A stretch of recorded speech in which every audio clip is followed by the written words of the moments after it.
کوئی بیٹی یا بہن نکلتی ہے نا کسی ضرورت سے، اگر نوجوان کی نظر پڑ جاتی ہے تو اس کی سائیکل کی ہینڈل دیکھیے کیسے گھومنے لگتی ہے، ایکٹنگ کیسے شروع ہو جاتی ہے۔ اگر موٹر سائیکل پہ ہے تو پھر دیکھیے موٹر سائیکل کی رفتار کیسے بن جاتی ہے، یعنی وہ دکھانے کی کوشش کرتا ہے کہ اگر تم لڑکی ہو تو میں بھی ایک نوجوان ہوں، ہاں تمہاری توجہ میری طرف ہونی چاہیے، میں تمہاری طرف توجہ کرنے کے لیے تیار ہوں۔ یہ لبھانے کی شکل شروع ہو جاتی ہے۔ سنو ایک واقعہ،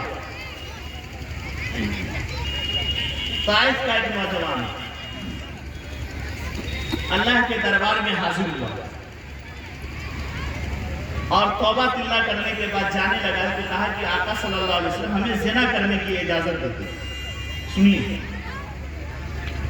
زنا کرنے کی اجازت دیتے۔ اگر ہم اور آپ ہوتے، مکھیا اور سرپنچ ہوتے، ممبر ہوتے اور اس کے سامنے کوئی نوجوان اس طرح کی بات کر لے گا تو ہم اور آپ سمجھ سکتے ہیں کہ اس نوجوان کا کیا حشر ہو جاتا ہے۔ اس کو بھی گالی دیتے، طاقت ہوتی تو مارتے بھی، اور اس کے ماں باپ تک کو جو برا بھلا کر دیتے۔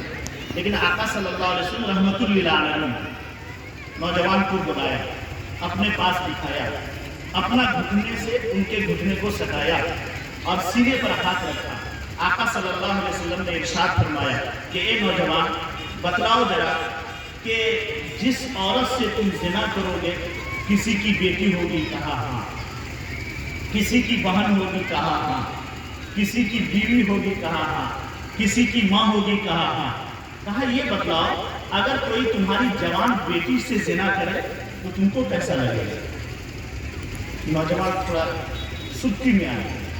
پھر آقا نے فرمایا اگر تمہاری خوبصورت سی بیوی ہو، بہن ہو، بیٹی ہو، بہن ہو، اگر کوئی بہن سے جو ہے غلط کاری کرے تو تم کو کیسا لگے گا؟ نوجوان کو تھوڑا چہرے پر شکن پڑ گئی۔ پھر آقا نے مہمیز لگاتے ہوئے پوچھا کہ اے نوجوان بتلاؤ تمہاری ایک خوبصورت سی بیوی ہے اور تم کو بھی پیار کر رہی ہے، لیکن کسی اور کا بستر گرم کرنے لگے، کسی اور نوجوان سے وہ زنا کر رہے یا نوجوان اس کے ساتھ زنا کرے تو تم کو کیسا لگے گا؟ نوجوان غصے میں آ گیا، غصے میں آ گیا۔ پھر آقا نے پوچھا کہ حق تو یہ ہے کہ کوئی انسان سماج کا تمہاری مقدس ترین ماں اگر اس کے ساتھ زنا کر لے تو بولو تم کو کیسا لگے گا؟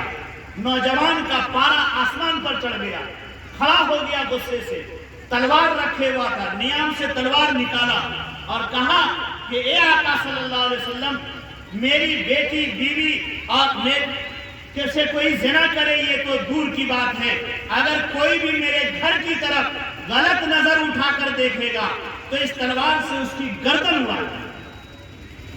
آقا نے فرمایا کہ اے نوجوان جس طرح تو اپنے گھر کی عورتوں کے بارے میں جذبہ رکھتا ہے، ہر آدمی اپنے گھر کے عورتوں کے بارے میں یہی جذبہ رکھتا ہے کہ اس کے گھر کی عزت محفوظ رہے۔ تم کیسے ڈاکہ ڈالنے کے لیے تیار ہو؟ اے نوجوانوں میں کہا کرتا ہوں اور اس کو نوٹ کر کے جاؤ کہ دنیا میں کچھ گناہ ایسے ہیں کہ جب تک اللہ اس کی سزا دنیا میں نہیں دیتے ہیں انسان کو موت نہیں آتی ہے۔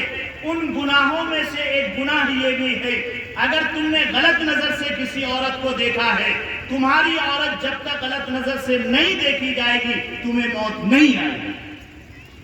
اگر تم نے کسی لڑکی پر غلط ہاتھ رکھا ہے، تمہاری لڑکی پر جب تک سماج کا کوئی منچلا غلط ہاتھ نہیں رکھ دے گا تمہیں اللہ موت سے ہمکنار نہیں کرے گا۔ اگر تم نے کسی عورت کے ساتھ ہنسی مذاق کیا ہے، جب تک تمہاری عورت کے ساتھ ہنسی مذاق نہیں ہو جائے گا تم کو موت نہیں آئے گی۔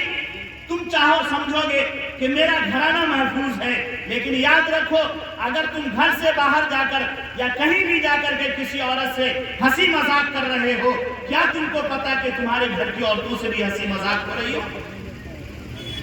اور یاد رکھو اگر اس کو سینے میں بساؤ گے تو سماج کی کسی عورت کی طرف آپ کی نظر غلط نہیں اٹھے گی۔ اور یاد رکھیے آپ کی بیٹی جا رہی ہے سماج کی، اگر آپ نے نظر اٹھایا، اس کو سیٹی مارنا شروع کیا، اس کو لبھانے کی کوشش کی تو دل میں یہ اس وقت تہیہ کرو اور ارادہ کرو اور یہ لاؤ کہ گھر میں میری بھی بیٹی ہے، میری بھی بہن ہے، ہم یہاں دوسرے کی بیٹی بہن کو آنکھ مار رہے ہیں، کہیں ایسا نہ ہو کہ ہماری بیٹی بہن کو آنکھ مارا۔